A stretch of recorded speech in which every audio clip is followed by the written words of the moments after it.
Hello everyone, আসসালামু আলাইকুম। Welcome back to my channel. আজকে তো সারাদিনই বাসায় বসেছিলাম। একে হচ্ছে আমার হাজব্যান্ডের আপডেট, তারপর ওই দিন বাসায় বসে থাকলে তো আসলে ভালো লাগে না।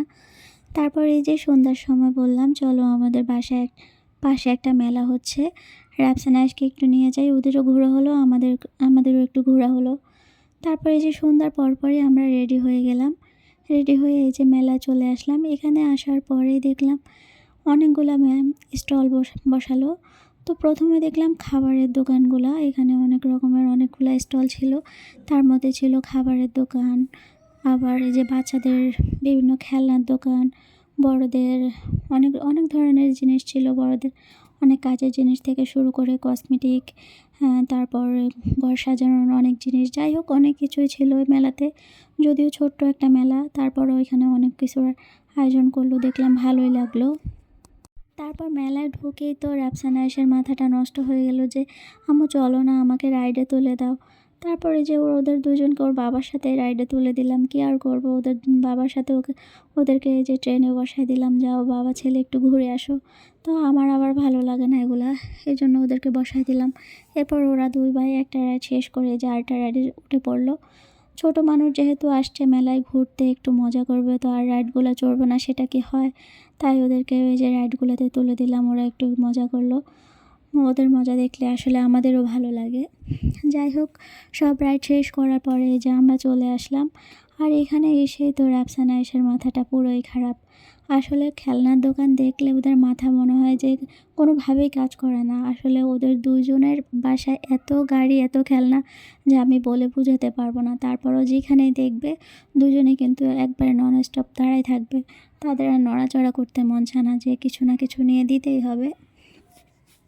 এরপর ওর বাবাকে বললাম মেলা যেহেতু ঘুরতে আসছে, ওদেরকে পছন্দ মতো কিছু কিনে দাও। তারপর ওর বাবা ওদেরকে গাড়ি, খেলনা এগুলো কিনে দিল। তারপরে এই যে ছোটোটা এগুলো নেওয়ার পরে রাফসান বলতেছে বাবা আমার এগুলা নিব না, আমাকে তুমি পায়ার ট্র্যাক কিনে দাও, না হলে ওয়াটার গান কিনে দাও। তারপরে যে ফাইনালি দুই ভাই আবার দুইটা ওয়াটার গান কিনে নিয়ে নিল। তো ওদের ওয়াটার গানগুলো দেখে আসলে ওরা মাথাটা আর কাজ করে কুলাতে পারতেছিল না। তাই দুই ভাইকে দুইটা ওয়াটার গানও কিনে দেওয়া হলো। তারপর এই যে এখানে ঘরের প্রয়োজনীয় অনেকগুলো জিনিসপত্র ছিল, যার কোয়ালিটিটা আসলে এতটাই ভালো ছিল। তো এখানে স্টিলের অনেকগুলা জিনিস ছিল। আমি এখান থেকে দেখে দেখে আমার ঘরের জন্য কিছু জিনিসপাতি নিলাম, যেগুলো আসলে অনেকটা ভালো। তো আমার মোটামুটি ভালোই লাগলো, এই জন্য আমি নিয়ে আসলাম। বিশেষ করে স্টিলের কিছু বাটি, প্লেট বাটি, আসলে এগুলো এতটা মজবুত ছিল। ওরা বললো ওগুলা দিল্লি অ্যালুমিনিয়ামের কিছু জিনিস ছিল। তো ওখান থেকেও দেখে শুনে আমি কয়েকটা জিনিস নিলাম। যাই হোক, অনেকক্ষণ হাঁটতে হাঁটতে আমার দুই ছেলের অলরেডি খিদে পেয়ে গেছে, যে তারা এখানে বললো যে আলুর চিপস খাবে। তো চিপস যেহেতু ভাজা হচ্ছে, এখানে একটু কিছুক্ষণ দাঁড়াতে হবে। তারপর এখানে কিছুক্ষণ দাঁড়ায় দাঁড়ায় দেখতেছিলাম যে ওরা আসলে কীভাবে ভাজতেছে।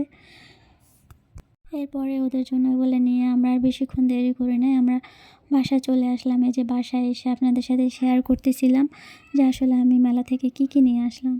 যেহেতু আগেই বললাম আমার বাসার পাশে ছোট্ট একটা মেলা, তার থেকে এই যে আমি এগুলা দেখে দেখে আমার নিয়ে আসলাম। এগুলা এই প্লেটগুলার কথাই বললাম, ছোট্ট ছোট্ট, এতটা মজবুত, এতটা ভালো যে কি বলবো। তো আমার পছন্দ হয়েছে, আমি নিয়ে আসলাম। এই যে এখানে আবার আমি চামচ, তারপরে ছোট চামচ, বড় চামচ, কাঁটা চামচ, এগুলো অনেক রকম অনেক জিনিস নিয়ে আসলাম।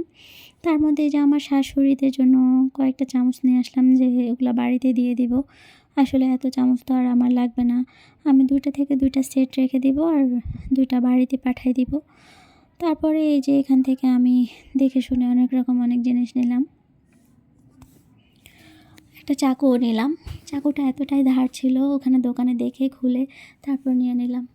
তো আমাদের এই ছোট্ট ব্লগটা কেমন লাগলো অবশ্যই